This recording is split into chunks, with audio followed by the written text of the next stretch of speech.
ঘাটাল সাগর দিঘি রোডে রাতের বেলা গেলে মনে হবে আপনি বাংলাদেশে না ভারতের কোনো জঙ্গলের মধ্যে দিয়ে যাচ্ছেন। ঈদের ছুটিতে গ্রামের পথে রওনা দিয়েছিলাম। রাত তখন অনেকটা গভীর, চারপাশে শুধু নীরবতা আর দুই পাশে বিশাল শালবন। রাস্তার দুই ধারে অন্ধকার এতটাই ঘন ছিল যে দূর থেকে সব কিছু রহস্যময় লাগছিল। গাড়ির বক্সে গান বাজছিল, আর সেই মিউজিকের সাথে রাতের রাস্তার দৃশ্যটা একদম সিনেমার মতো ফিল দিচ্ছিল। মাঝে মাঝে মনে হচ্ছিল আমি যেন কোনো তামিল মুভির সিনেমার মধ্যে আছি। সামনে লম্বা ফাঁকা রাস্তা, চারপাশে শুধু বন আর বন। বাংলাদেশে অনেক সুন্দর রাস্তা দেখেছি, কিন্তু রাতের ঘাটাল সাগরদিঘি রোডের অনুভূতিটা সত্যি অন্যরকম।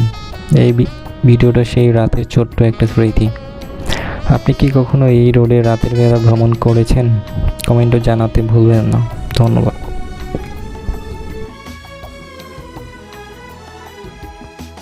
सलवटे कहीं